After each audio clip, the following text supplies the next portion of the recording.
تصور کن سال 1341 پادشاهی از خاورمیانه با اسکورت رسمی و تشریفات خیره کننده پا به خاک ایالات متحده آمریکا میذاره.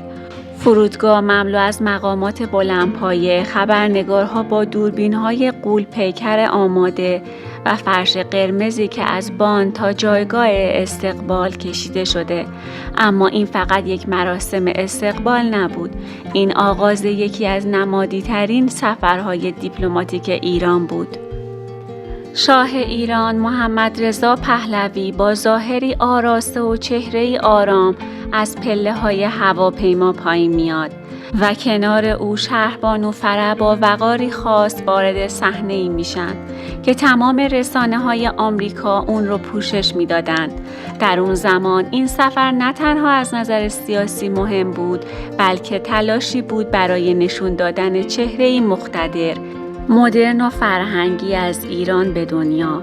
در طول این سفر چند روزه شاه و همراهانش برنامه‌ای فشرده اما حساب شده داشتند.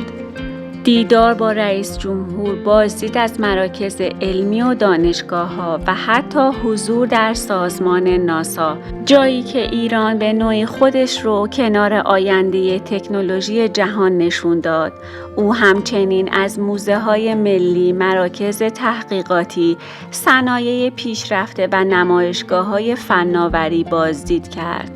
حرکتی هوشمندانه که نشون میداد ایران نه فقط دنبال نفت و معامله‌های سیاسی، بلکه مشتاق پیشرفت، دانش و جایگاه در جهان جدیده. اما نقطه اوج این سفر لحظه‌ای بود که شاه پشت تریبون کنگره آمریکا ایستاد. در سکوتی سنگین او سخنرانی خودش رو آغاز کرد و در پایان صدای تشویق ایستاده نمایندگان مجلس و سنا بود که سالن رو پر کرد. مقامات آمریکایی این حضور رو غیر منتظره، با وقار و هوشمندانه توصیف کردند. در این ویدیو با هم میریم سراغ تصاویر دیده نشده، سخنرانی ها و روایت هایی که کمتر گفته شدن، ماجراهایی که نه فقط برای تاریخ دوستا که برای هر کسی که بخواد گذشته رو با چشم باز ببینه ارزشمنده. درود به شما دوستداران تاریخ واقعی. اگر به روایت‌های مستند، پشت پرده سیاست و چهره‌هایی که فقط از قاب رسمی نشون داده شدن علاقه دارید، حتما کانال ما رو سابسکرایب کنید، زنگوله رو فعال کنید و نظراتتون رو زیر همین ویدیو برامون بنویسید. I speak on behalf of all of my fellow Americans in welcoming you to the United States. The interest of both of us is the same: to maintain our freedom, to maintain our peace, and to provide a better life for our people. That is the purpose of your visit, Your Majesty, as to how we can jointly concert that effort. Mr. President, it's a most pleasant opportunity for the Empress and myself to be able, thanks to your very kind invitation, to visit your great and beautiful country. Today, the name of America has a magic meaning for the most distant communities of the world. I bring with me the heartfelt greetings of my countrymen to your people, with the expression of their sincerest feelings of friendship.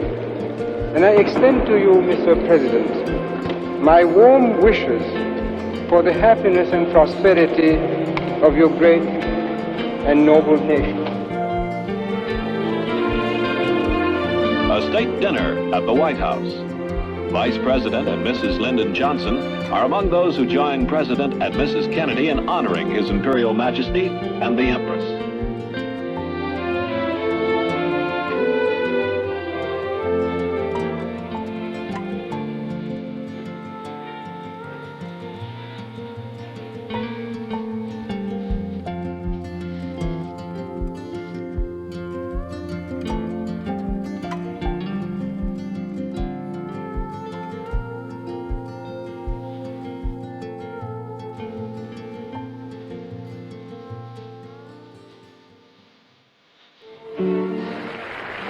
The city extends a traditional welcome to the Shah and the Empress with a shower of paper streamers and confetti as they drive up Broadway.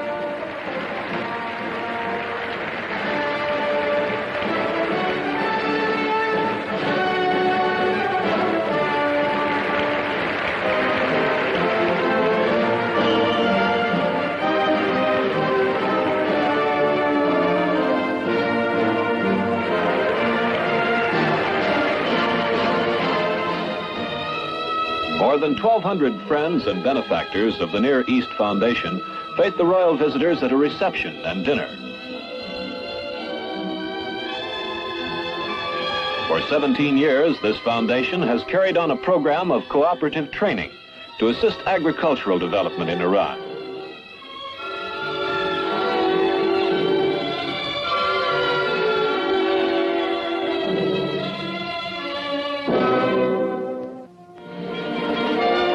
Acting UN Secretary General U Thant of Burma greets the Shah and his party at the United Nations headquarters.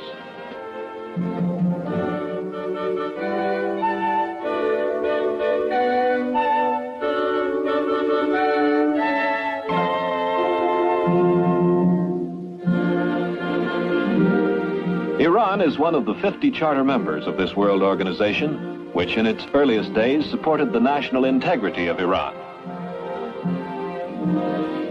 Chiefs of UN delegations join the Shah and his party. They visit the Security Council chambers where world issues are brought for solution.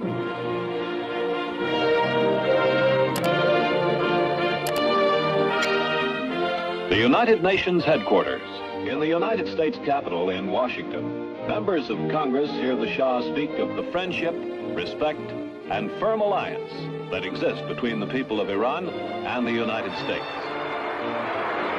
America gave us generous and valuable financial and military assistance, thus greatly facilitating our task in the implementation of our vast economic and general development and security plans, for which I wish to express to you our deep gratitude and sincerest thanks.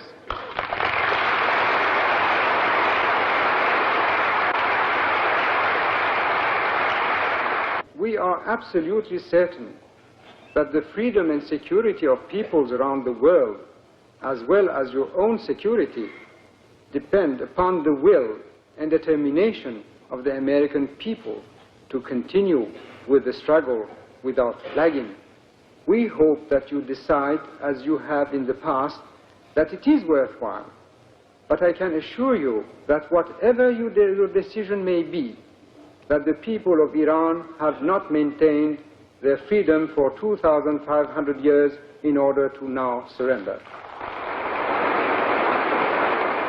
Home of the American space.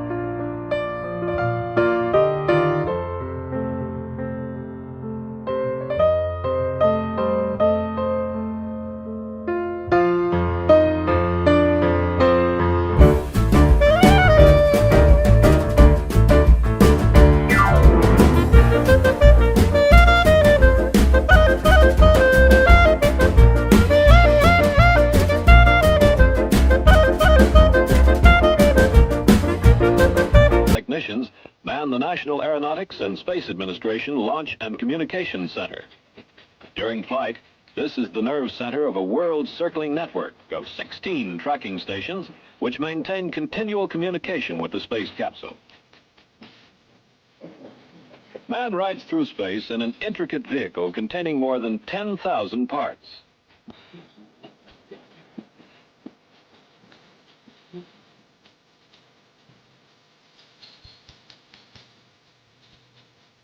In coming years, Cape Canaveral will launch a 3-man spacecraft to the moon.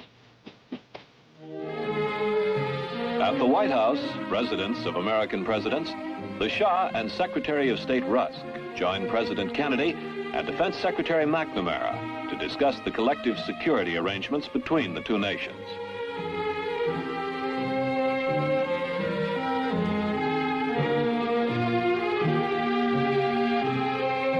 Washington's National Press Club. The Shah addresses correspondents of the world press, reminding them of Iran's significant place in history and its position in the front line of freedom. He speaks of the economic and social reforms now underway, noting that Iran is moving forward with vigor, purpose, and stability. With the implementation of the vast program of social and economic reform to which we have set our hands, and with the self-reliance which springs from a strong and ancient nationalism and faith in the righteousness and integrity of our cause, Iran will advance in the right direction.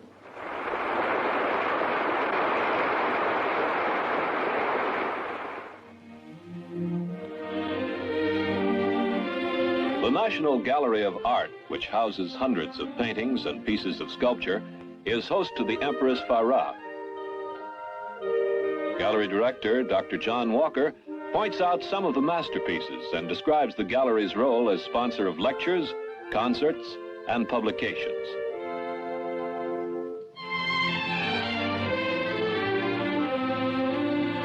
There is much for the sightseer in Washington. For the Empress, it includes the Octagon House, an example of early American architecture.